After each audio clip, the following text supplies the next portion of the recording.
Hey everyone, back with another video. This time, I'm going to be doing a first impression and overview of these two fragrances. I've heard a lot of buzz about them, but I don't have any experience with either of them. I do have a lot of experience with the house of Amouage. It's one of my favorite niche houses. I love how potent and powerful and daring their fragrances are.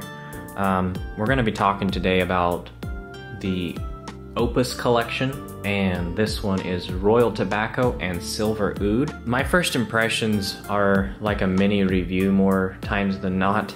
I spray the back of my hand, so I wear them on skin, and I take my time with the first impression. I let it sit, I get the top notes, talk to you guys, tell you what I'm smelling, and then I'll come back a couple hours later, tell you if it's progressed. And about the only thing I can't tell you in my first impression is stuff like projection. I can give you hints at how long it will last because I just take my time with my first impressions just for myself, and then I let you guys know what I'm getting over either the day or a couple of days even sometimes. So I'm gonna start here with Royal Tobacco and then we'll do Silver Oud later so I don't wear out my nose. Spray this one on skin and see what I get. Comes in a nice little box, and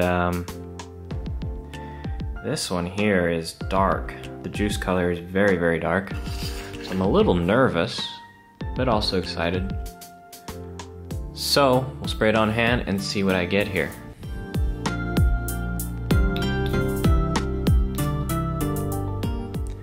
One good spray. Give me a second here, I'll let it dry out, air out, then I'll go in. Wow. So right off the top I get kind of a cedary, kind of a cedar tobacco smell that's sweet.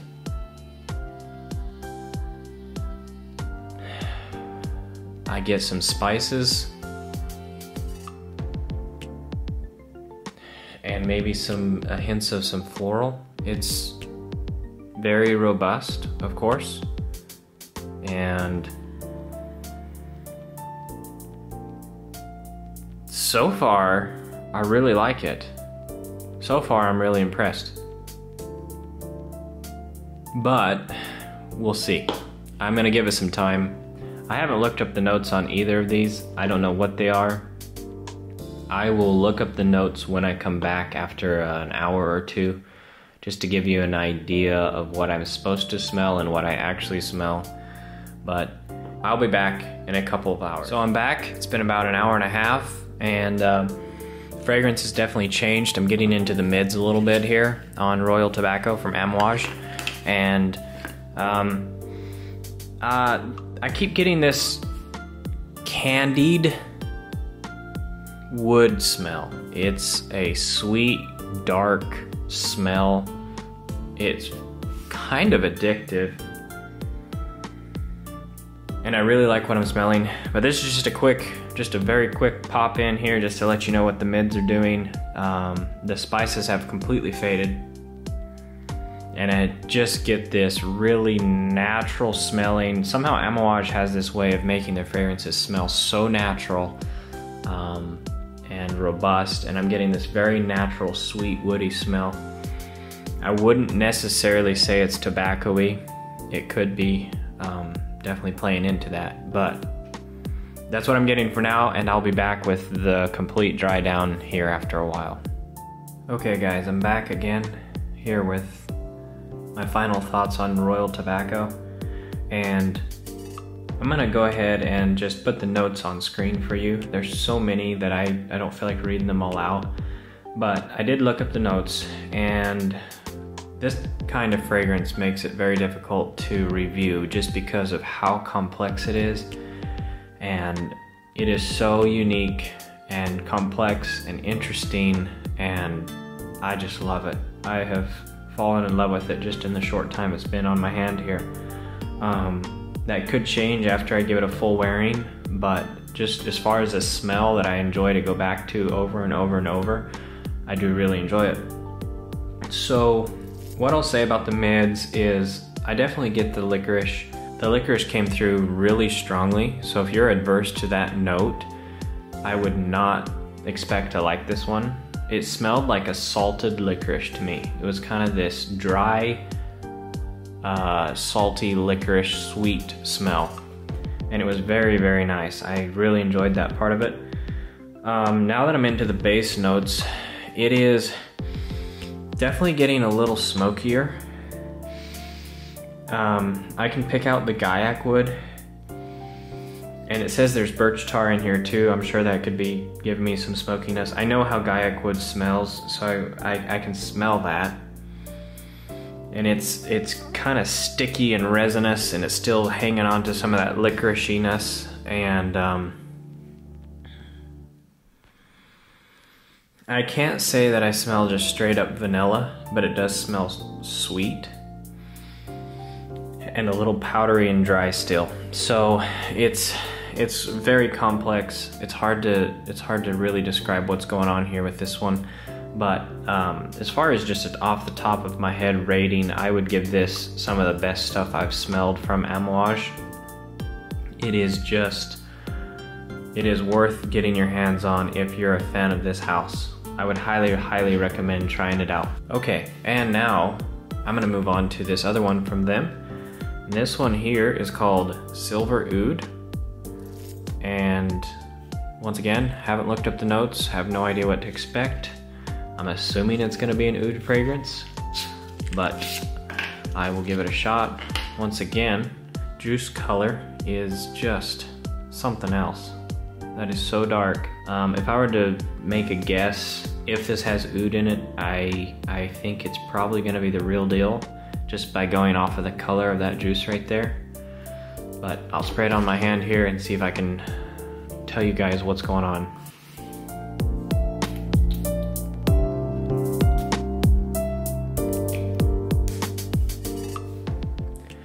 Give it a minute, just to air it out. Ooh, I can smell it in the air. It smells like, just in the air, it smells like, fir resin. Just a second, let me grab it. Okay, this is what I was talking about here. This is called fir balsam, and it's got this really deep, sweet, masculine fir type of smell. It smells really good. I really enjoy this note, and I'm getting a little bit of something like that in this Silver Oud. But there's some funky animalic type oud smell coming through now, and I keep getting like dark green, I want to say like pine or fir, or yeah, fir balsam. That's just what I smell. It smells almost like a Christmas tree, or like one of those Christmas tree candles, along with some pretty funky oud. Just first impressions here, this is not something I would wear. It smells a little too stinky, barnyard, fecal to me, but we'll see. We'll see how it progresses. I'm gonna give it a couple hours here on my hand and I'll be back. Okay, it's been a few hours, and I'm gonna give you my final thoughts, or my final dry down thoughts on this Silver Oud from Amouage. And as it dried down, the funkiness, the animalic notes definitely subsided and went into the background. That was really only off the very, very top that I got that pretty strong. And now it's just super smoky and oudy and dry. I had my wife smell this one, and she said it smelled like a house fire. So yeah, that kind of gives you an idea. It's very, very smoky. It's very dry and ashy. And I'll put the notes on the screen just so you can get an idea of what I'm smelling here.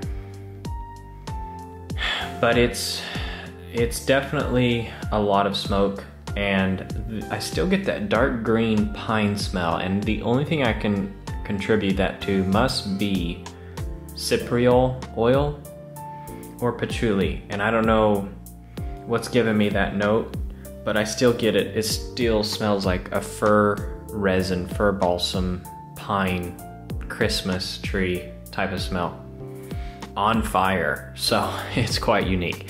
I probably wouldn't buy this one or wear it. It's a little too robust and smoky for me. I don't often want to smell like a house fire, so I do find it very intriguing and interesting to smell. However, it's not something that's super wearable, so probably is gonna pass on this one for sure. But going back over here to Royal Tobacco, I really enjoy this one. The smokiness on this one is calmed down. It's gotten sweeter as it dried down on my hand, and just overall, I can see why this one caught a little bit of hype. It's more wearable than Silver Oud, and it's overall just a nicer fragrance in my opinion. This one here, definitely worth a sample. I would check it out if I were you guys. But that's kind of my thoughts on these two, and I don't have a lot more to say. This is not a full review, this is just first impressions, so I hope you enjoyed it. Thanks for watching.